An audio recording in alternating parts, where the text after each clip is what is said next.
boa noite, todos e todas. Então, hoje a gente tem essa grande oportunidade aqui de estar com um dos gurus do Trabalho 60 a mais, né? O outro está aí na plateia, já se apresentou com um trabalho mais do que marcante, né? Porque é um trabalho absolutamente inovador e dentro de uma ótica absolutamente conectada com o futuro, que é o Propositum Vitae, né? Mas hoje nós vamos, então, trabalhar com o que é a consciência, né?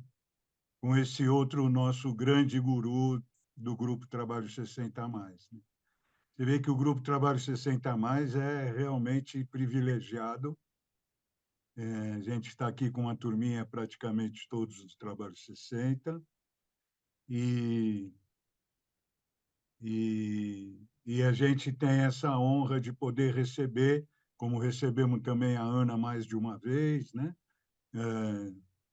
Até pessoas da minha família também, quem mais aí a gente recebeu do grupo, e vamos continuar recebendo. E hoje, então, Benê Mendes, ele tem uma história impressionante, né, para quem viveu os anos 80, para quem viveu essa passagem da segunda metade do século XX, essa passagem incrível que começa com os hippies, né? Começa com esse movimento de libertação, com os Beatles, que estão aí até hoje, né?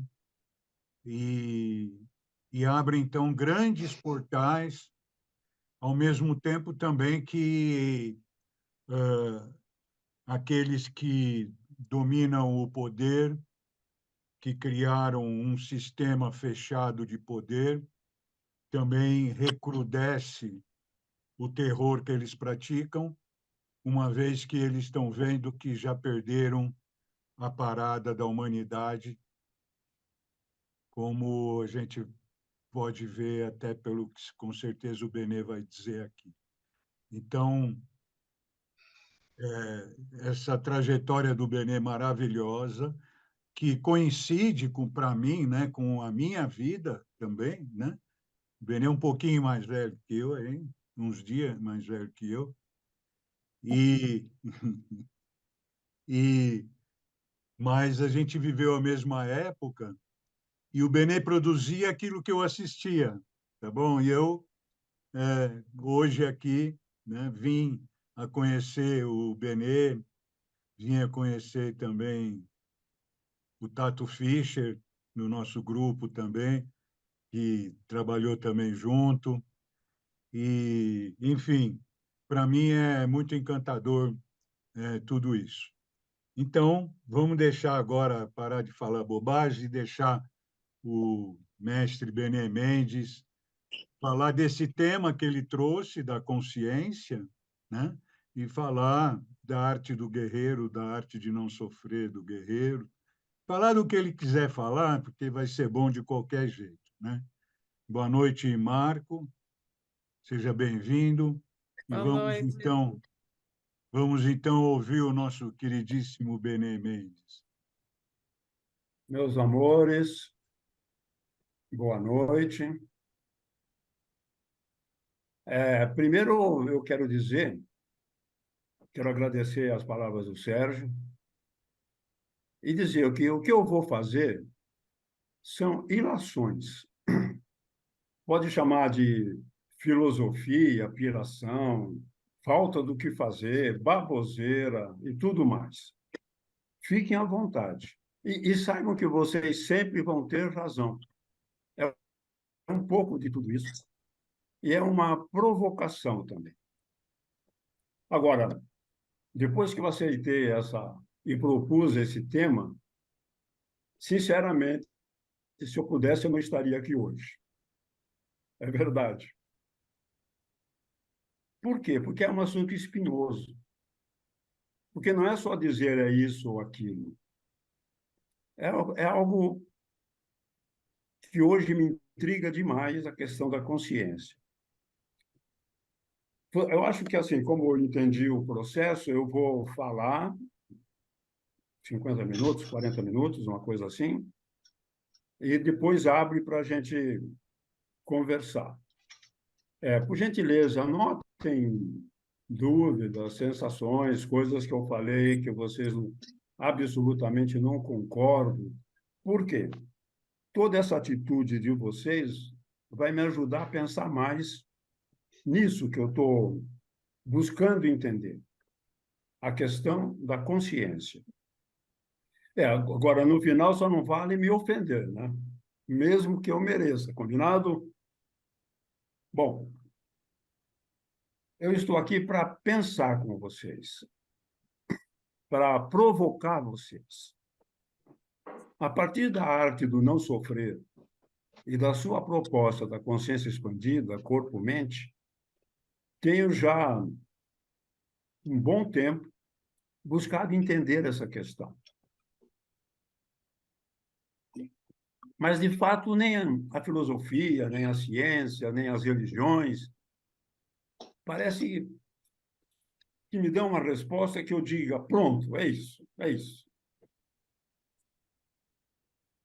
Talvez eu esteja sendo muito exigente nas definições, porque a gente conhece as definições do que é a consciência. Mas eu quero falar mais do que definições, eu quero falar das ações, do que a consciência gera, como é que a pessoa lida com a consciência e o que ela é. Eu quero tentar entender muito mais isso. Na arte do não Eu sofrer, a também. consciência na arte do não sofrer, a consciência expandida, que é corpo-mente, visa, antes de tudo, colocar a pessoa com as armas do guerreiro, a pessoa consciente dela, dos hábitos, dificuldades, medos, insegurança, o passado, seja o que for, com ela mesma, para que ela faça um caminho de entendimento e de mudança que passa muito pelos pensamentos, pelos sentimentos, pelas emoções e por tudo que a pessoa arquivou desde sempre. Então, assim, essa é uma busca minha, eu acho, uma busca minha de entendimento. Pode ser que eu nunca consiga entender de fato o que é, mas eu consigo, sei lá, eu consigo perceber diversas coisas que têm muito a ver com a questão da consciência e o que ela é. Bom, quem sou eu? Eu sou Bené Mendes, tenho 79 anos,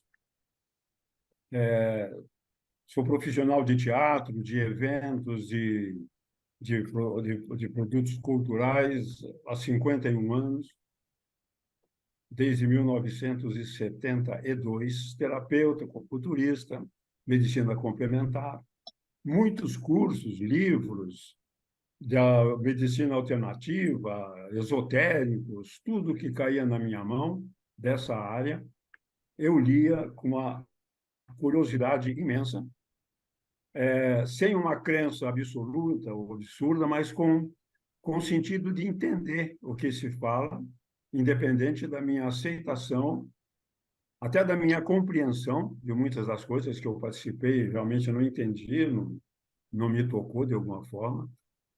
Sou também coach de saúde e bem-estar pela USP. E eu recebi a sabedoria milenar chamada Arte do Não Sofrer, de um mestre de 92 anos, entre 2014 e 2015. Até a sua morte, aos 93 anos. E me propus a transformar isso numa missão de vida. Venho fazendo isso. Vou lançar um e-book básico, informativo, agora de presente de Natal.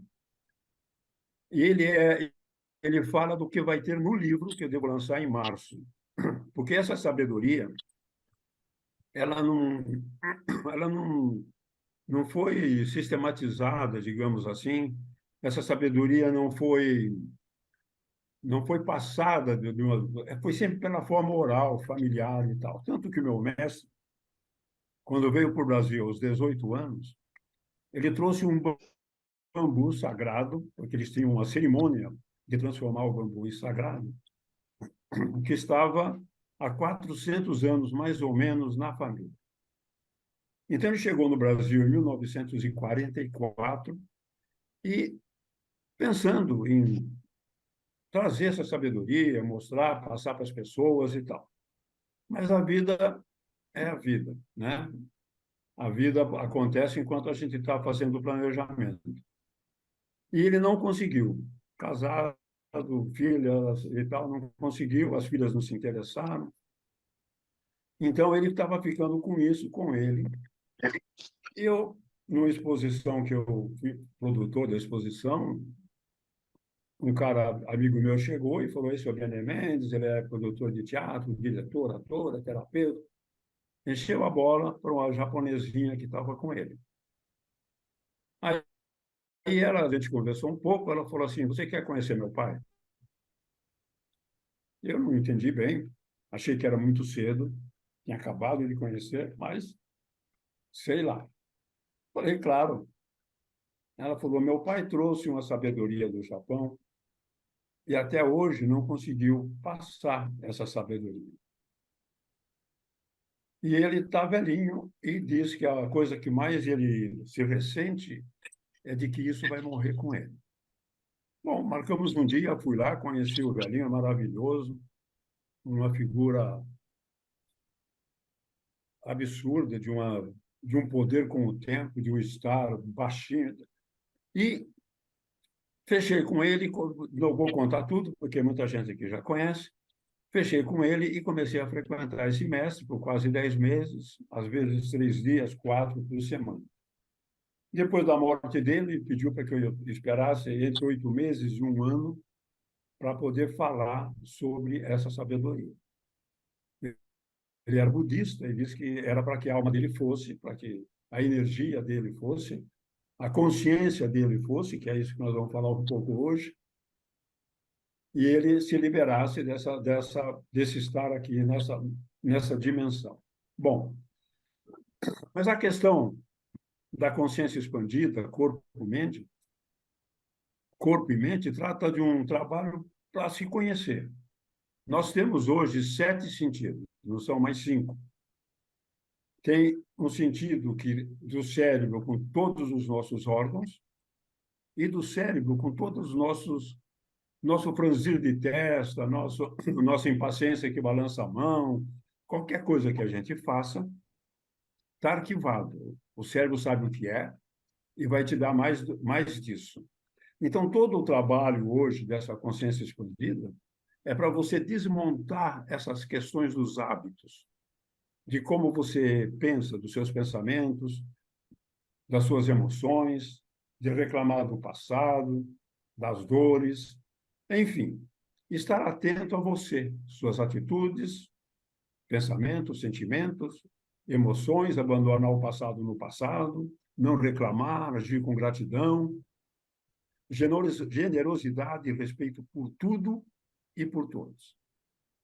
Isso para ser mais feliz, ter mais paz, saúde mental e emocional e até espiritual. Não é pelo outro, é por você. Porque o guerreiro é egoísta. Ele trabalha nele para ser melhor, mais saudável, mais feliz, mais em paz. E então, ele pode levar isso para o mundo, mais consciente, com mais amor, gratidão. E ser, então, nessa sua ação, um altruísta. Esse é o princípio de todo o trabalho da filosofia da arte do não sofrer. Um dia eu falei para o mestre, eu estou começando a fazer outras pesquisas para acoplar a sabedoria da arte do não sofrer. Ele falou, muito bem, muito bem. Porque ele sempre me dizia que sabedorias são para usar e não se perder. E que elas se transformaram através dos tempos. Até eu tenho uma poesia hip hop que conta essa minha relação com o mestre e essa proposta dele das sabedorias milenares que se transformam. Ele sempre dizia: o que surgiu primeiro? A arte do bambu sagrado ou o yoga? Ele sempre reforçou isso, porque tem muita intimidade as propostas das duas, da yoga das práticas físicas do guerreiro. Está aí o Ari, que fez, que não vai me deixar mentir sozinho, né, Ari? Então, nesse estado de consciência e ação correta, é uma atitude divina, seja Deus quem for. Além disso, gera uma energia, vibração que está logada a tudo, ligada, logada a tudo, e que pertence a uma espécie de sabedoria universal. Hoje eu uso as ciências da física quântica e da neurociência cognitiva. Então, eu pesquiso, trabalho tentando entender coisas do budismo também, coisas do estoicismo, que, segundo o meu mestre, a arte do não sofrer é antes do budismo. Mas eles têm muita similaridade, eles são iguais, eles têm pensamentos. Na arte do não sofrer, você é a pessoa mais importante do mundo. Você não faz pelo outro, você faz por você para poder ser um exemplo para o outro, para poder levar para o outro o melhor de você. Não só para o outro, mas para tudo, para a sociedade, para o mundo, para a consciência cósmica, para o universo, seja o que for. Bom, esse estado de consciência, ação correta, então, é de mudança. E reconheço que mudar você, sua consciência de você mesmo, expandindo para o respeito, sem preconceitos, e nem crer que Deus virá. Para algumas religiões ele já veio e vai voltar. Para outras, não veio ainda. Para todas, ele sempre está presente, olhando e cuidando de nós o tempo todo. Vigiando também e anotando tudo para depois acertar. Então, essas são as crenças da religião que levam ao medo, por exemplo, mas que são necessárias. Por algum motivo, elas estão aí, vou falar mais na frente, mas elas estão aí. Então, com as ciências da física quântica e da neurociência cognitiva, eu comecei a expandir esses entendimentos. E meus cursos hoje, palestras, trazem essa junção entre as sabedorias milenares da arte do não sofrer e as ciências mais modernas, mais atuais, e que vêm comprovando milhares de coisas do passado propostos e que só agora a ciência consegue comprovar. A meditação, por exemplo, e muitas outras coisas. A filosofia da arte do não sofrer buscou definir, propor e estabelecer o que é a consciência expandida, corpo, mente principalmente, e que vai te ajudar a ter uma consciência do todo, da realidade, do que te cerca. Por quê? Porque nesse estado você vai estar sempre no agora. Você vai estar onde você está. Então você vai ter um olhar mais acurado para o mundo, para a natureza, para as belezas, para o outro ser humano, mas com o desejo de não julgar, não criticar, não ter preconceitos, apenas olhar para ver. Se tem um bêbado na calçada, ou seja o que for, um maltrapilho jogado ali, é uma pena que tem. Mas ele não merece mais seu mau humor, você meio fica, olha, com vergonha, com nojo, com crítica. Não, ele não merece. Você não conhece a história dele. Você não sabe o que aconteceu com ele.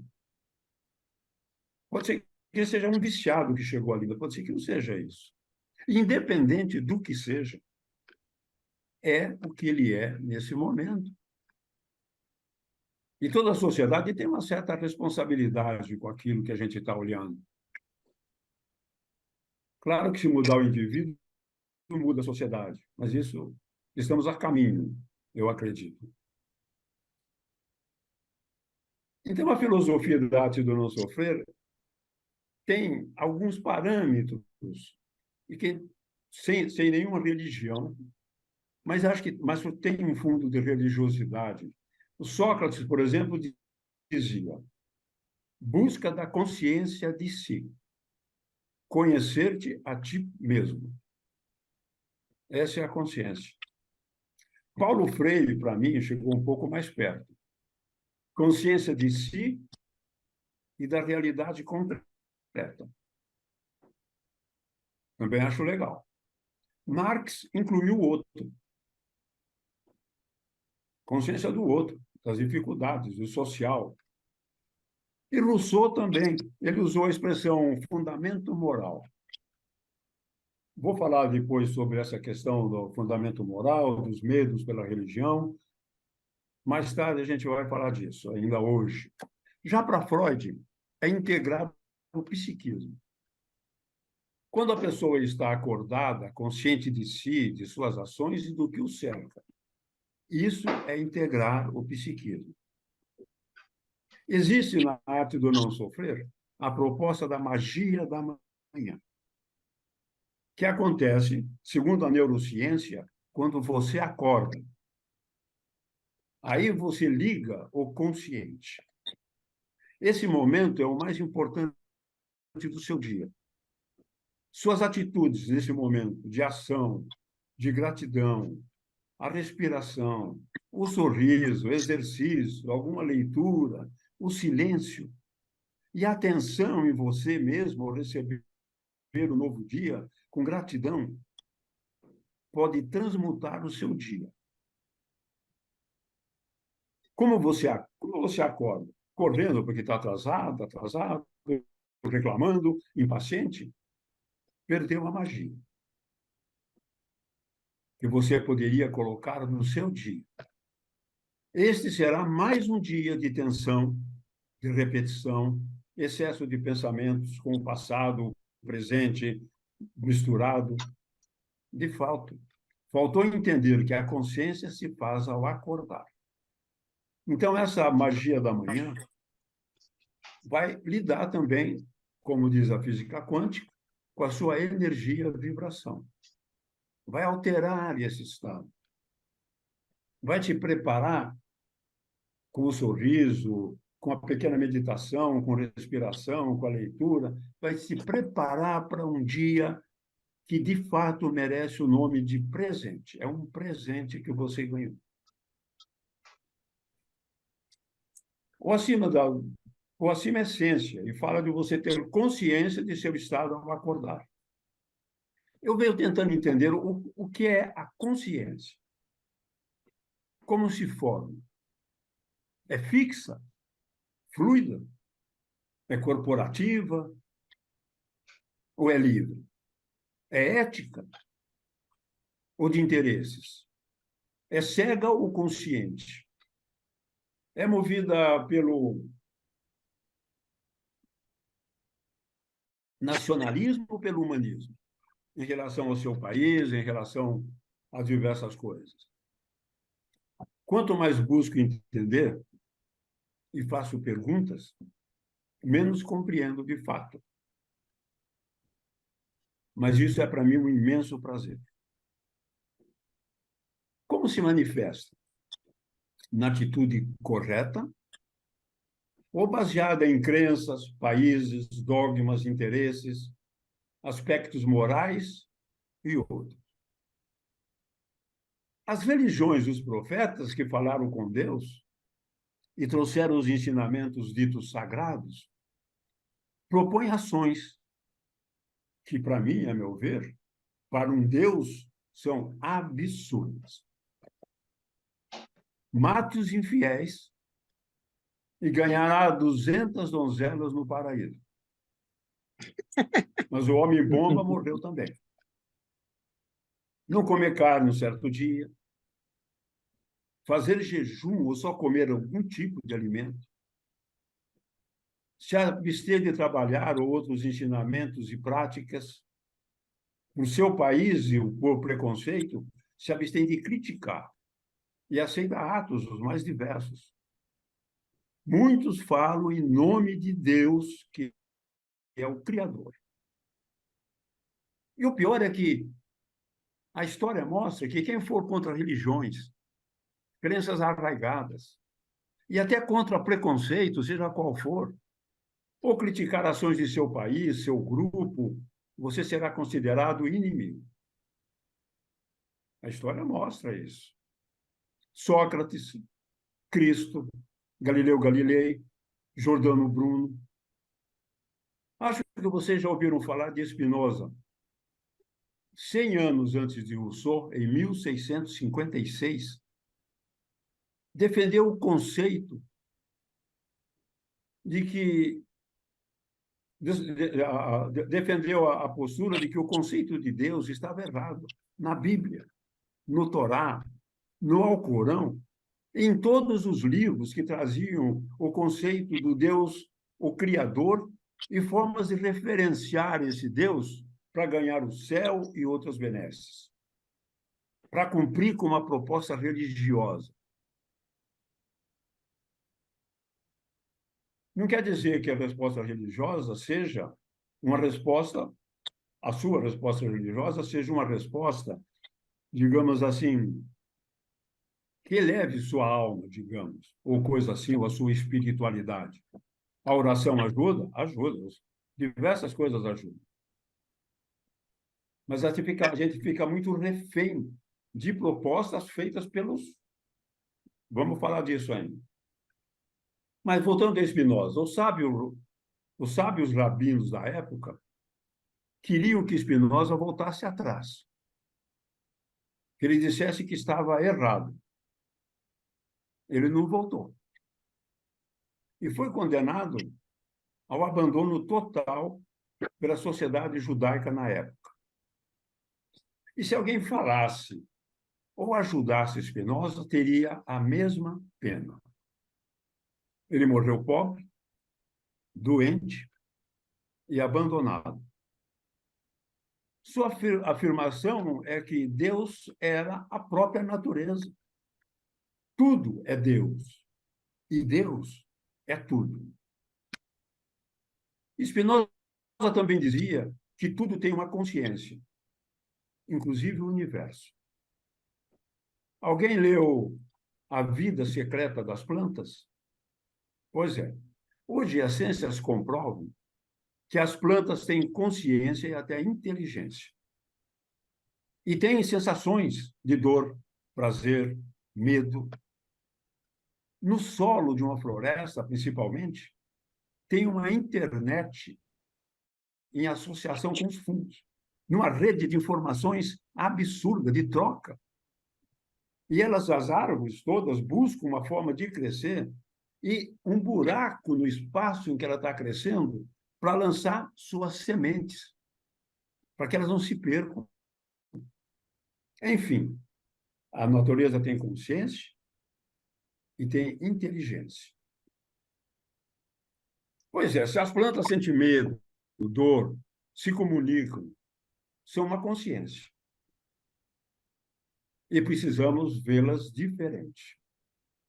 Em casa, eu tenho plantas, acho que todo mundo tem.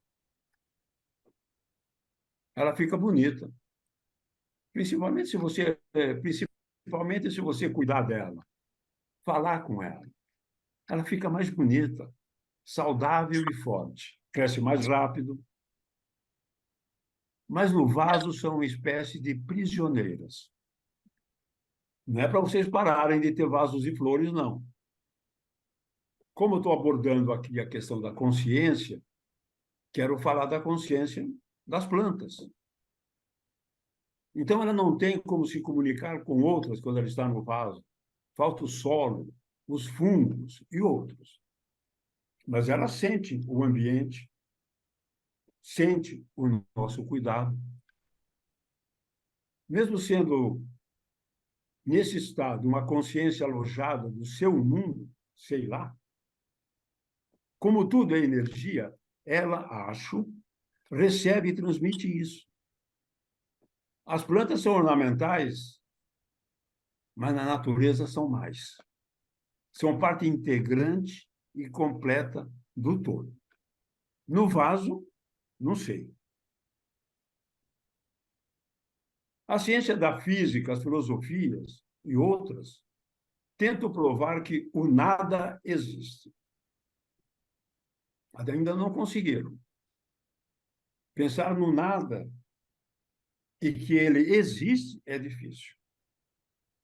O éter, ou vácuo entre os planetas, diziam que não tinha nada, que não existia nada.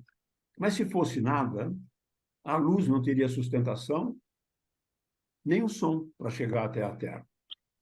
Logo, uma afirmação também incorreta.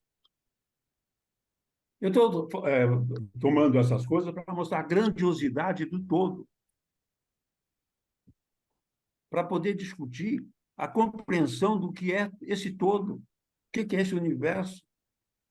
Vamos chegar a uma solução, uma decisão, para todo mundo? Não, não vamos chegar, graças a Deus, não. Porque ainda não temos como chegar nisso. Hoje fala-se muito de uma energia de todo o universo. Se chama a matéria escura. O que é? Ninguém sabe. Mas a matemática e os universos gravitacionais dizem que ela existe. E ela cobre 75%, 80% do universo.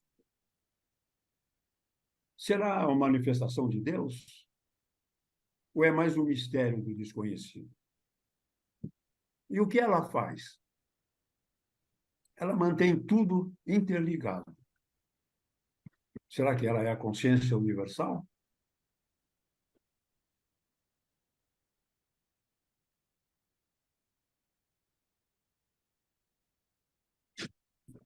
Impensável. Nossa galáxia, a Via Láctea, tem entre 100 e 200 bilhões de estrelas. E até maiores, centenas de vezes maiores do que o nosso Sol. Por exemplo, Júpiter, que é um planeta, é chamado de gigante gasoso. Sua massa é maior que todos os planetas do sistema solar juntos. No espaço que Júpiter ocupa, caberiam 1000 planetas Terra dentro dele. Dá para imaginar?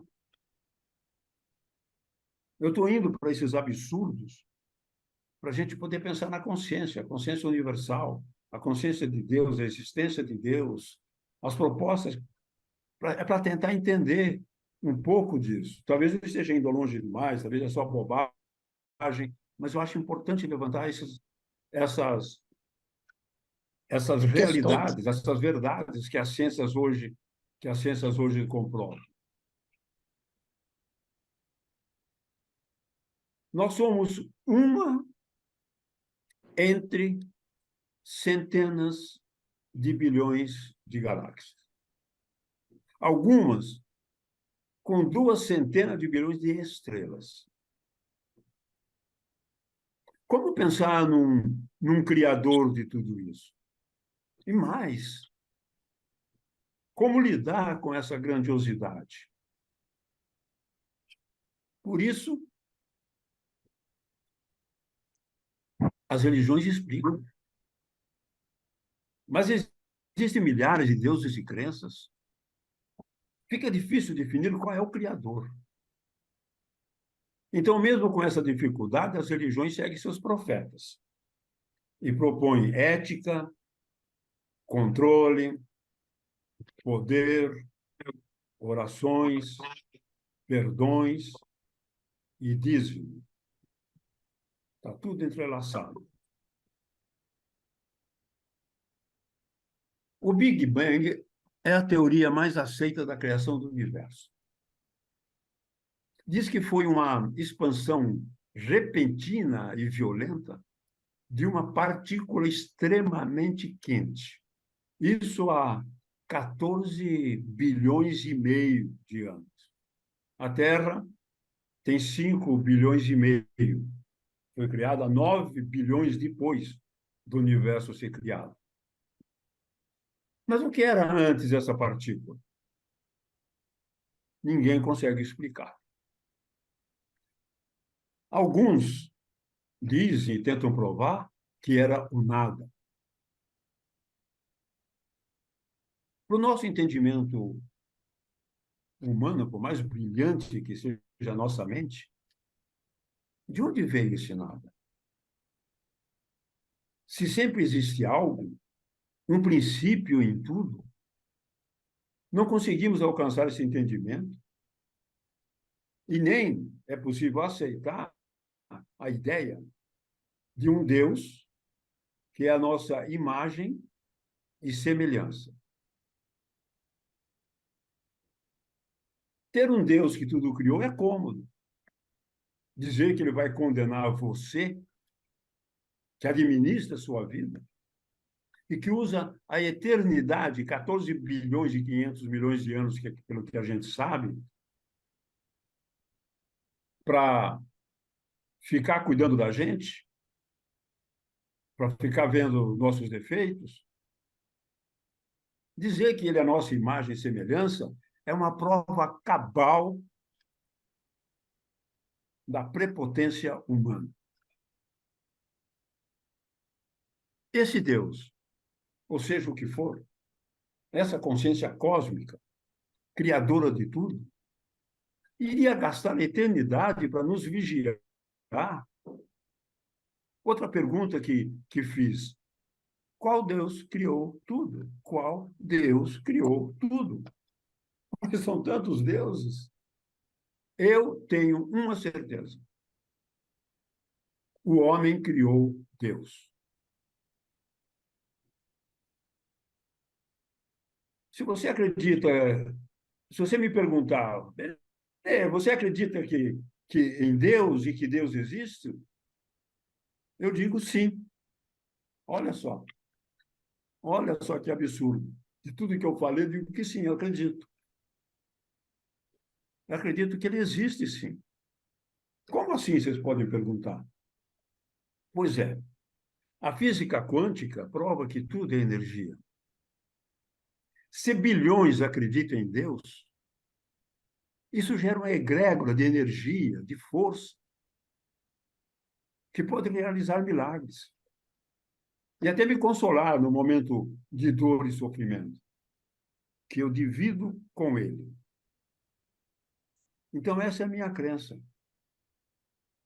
A química diz: na natureza nada se cria, nada se perde, tudo se transforma. Somos animais. Somos natureza. Logo, deve valer para nós. Nossa consciência é fluida. Depende, isso eu aceito. Depende da situação, de quem é o outro, se é familiar ou não. Na política, depende do que vou ganhar em troca. Nem sempre um homem ou mulher respeitada, respeitado por todos, é uma pessoa que merece todo o respeito que tem. Sempre afirmo duas coisas. Tudo que é humano, posso não concordar, mas aceito.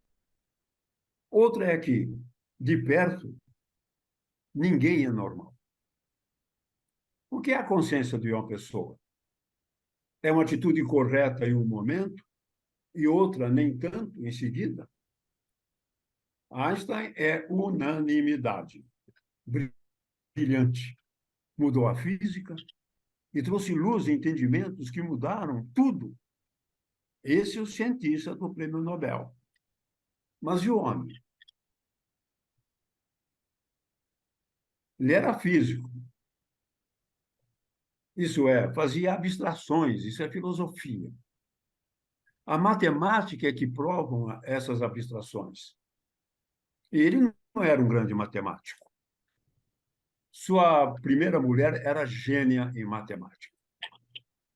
única mulher na classe da universidade e melhor que todos. Ela o ajudou a provar as teorias dele. Transformou em matemática para comprovar buraco negro, para comprovar energia MC ao quadrado, para comprovar outras coisas que Einstein propôs. Ele recebeu o prêmio Nobel. Ele falou dela, deu crédito, pior, traiu muito, abandonou ela e os filhos, e o mundo, a consciência do mundo, nem ligou.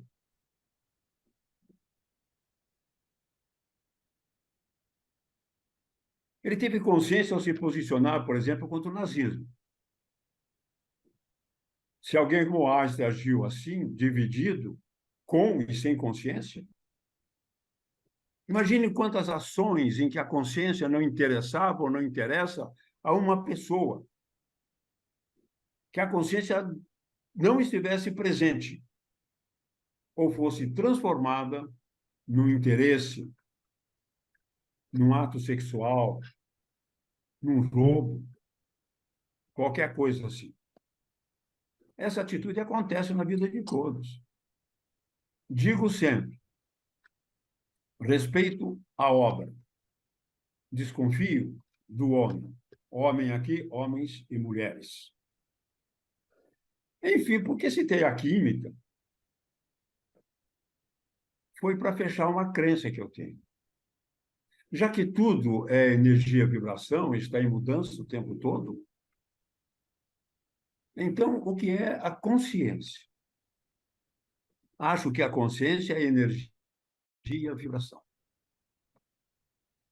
Quando morrermos, talvez essa energia se disperse no universo, ou só no nosso planeta, não sei. Essa energia pode ser captada de diversas formas por pessoas sensíveis a ela. Como acredito que a consciência não é um bloco sólido, mas sim um aglomerado de estados, nem sempre coerentes, vejam Einstein, por exemplo. Essa consciência se parte, acredito, com a morte, se reparte em seus diversos estados. Lembro que quando você pega uma madeira e põe fogo, o resultado é igual a tudo que existia antes, só que é calor, é água, são cinzas. Nada se cria, tudo se transforma. Então, pensando nisso, nesse bloco sólido que se divide, que se reparte em seus diversos estados, podem agir e voltar, de alguma forma, e até ser captada nesses estados. Não sei como, mas aceito e acredito que tem os espíritos, os espíritas, os xamãs, os pais de santo e outros. Não creio em bruxa, mas que existem, existem. Enfim, sei lá. Após a morte, acredito que ela passa a fazer parte da consciência universal, que une toda a natureza. Lembra Spinoza e Ascension? Mas e as reencarnações? Pois é. A reencarnação, para mim, é de parte dessa consciência. Pode receber, por exemplo, de um músico e toca aos 6 anos Bach, por exemplo. Foi admitido aos 9 anos na Universidade de Matemática Superior. Não teve tempo de aprender. Captou, para mim, uma consciência pronta daquele assunto. E isso acontece em diversas áreas. É que o que nos assusta mais, o que nos intriga mais, são casos extremos como esses. Como isso acontece é um mistério, mas é uma verdade que todos sabemos. Para mim, é a energia de uma consciência genial que foi captada. Enfim, quantas consciências existem? Para Spinoza e para as ciências, hoje, tudo tem consciência. e são parte da consciência do tudo, universal. A consciência, para mim, a verdadeira manifestação do livre-arbítrio. Destino ou karma são possibilidades. E a consciência é a ferramenta que cria, gera ou transforma o que parece estar escrito de alguma forma. Logo, cabe a cada um definir sua caminhada.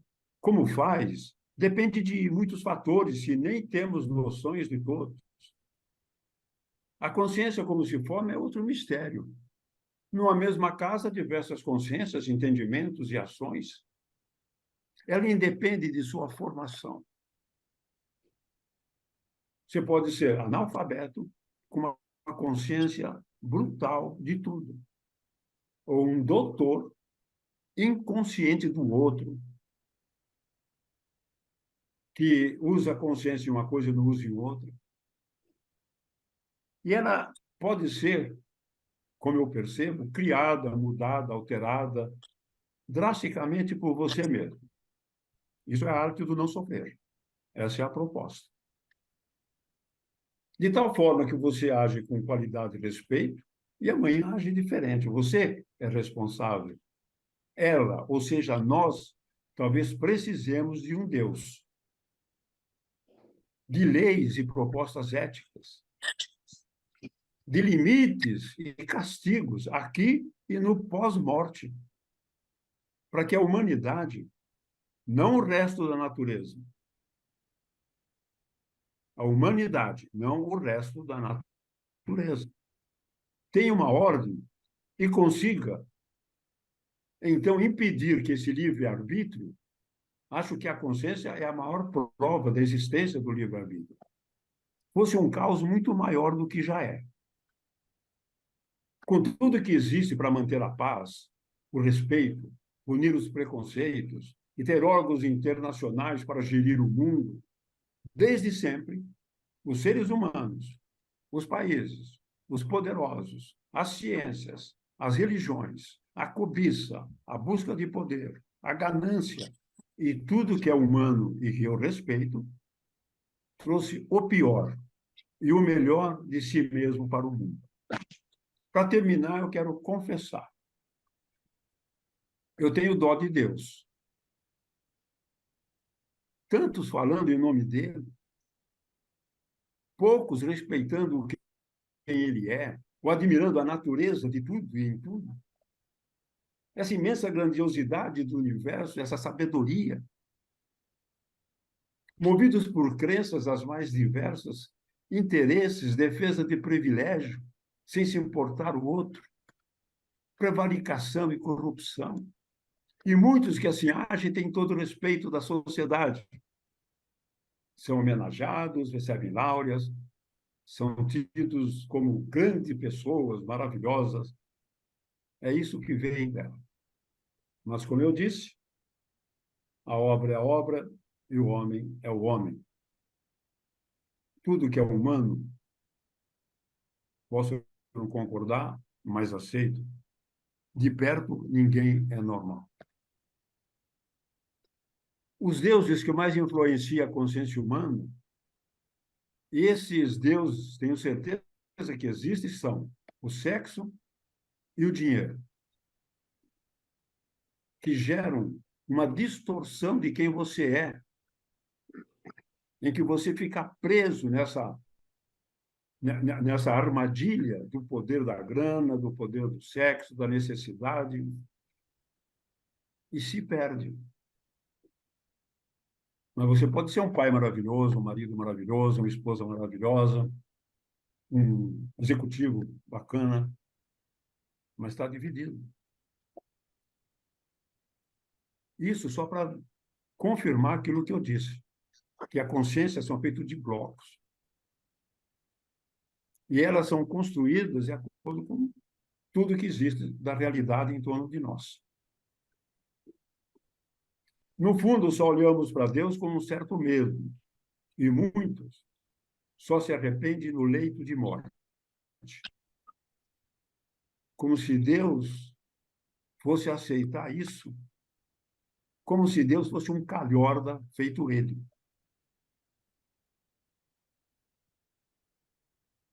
Eu fiz uma poesia mundana para falar com esse Deus,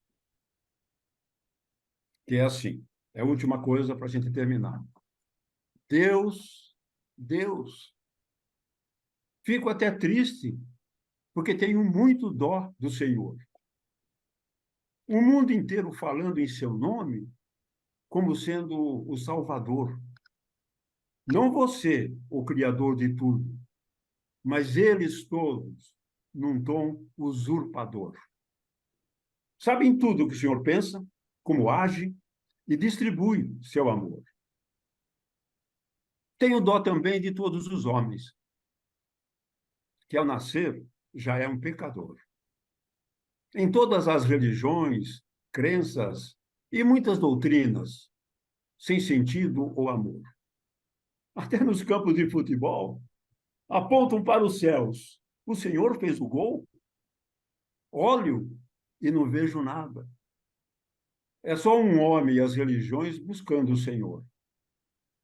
Creio em ti, ó Pai, como responsável por tudo, até pela loteria. Homens têm crenças, fé, e isso gera uma egrégora de energia. Assim, surdos pedem, das suas palavras só usam o que interessa. Palavras que homens escreveram, os apóstolos, escolhidos à beça. Não entende, ó Pai, que essa atitude humana, mesquinha e sem prova, criada por homens, que nem as mulheres consideravam e respeitavam. Basta ler os livros sagrados do mundo inteiro. Né? Neles, as mulheres, o que são? Sempre as colocam para servir homens e suas necessidades desde Adão. Esse mundo masculino e misógino trouxe muitas dores às mulheres. Mas, como seres inferiores, foram nos livros sagrados seres menores. Até hoje, essas atitudes, crenças e indiferença negam serem melhores.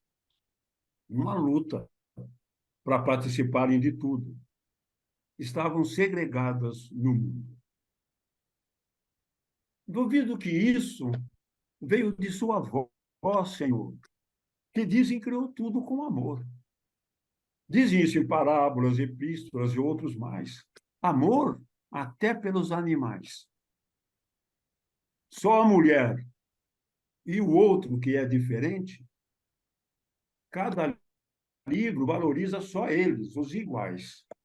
Pior, Senhor, é como muitos seguem, sem perceberem que eles são os imorais.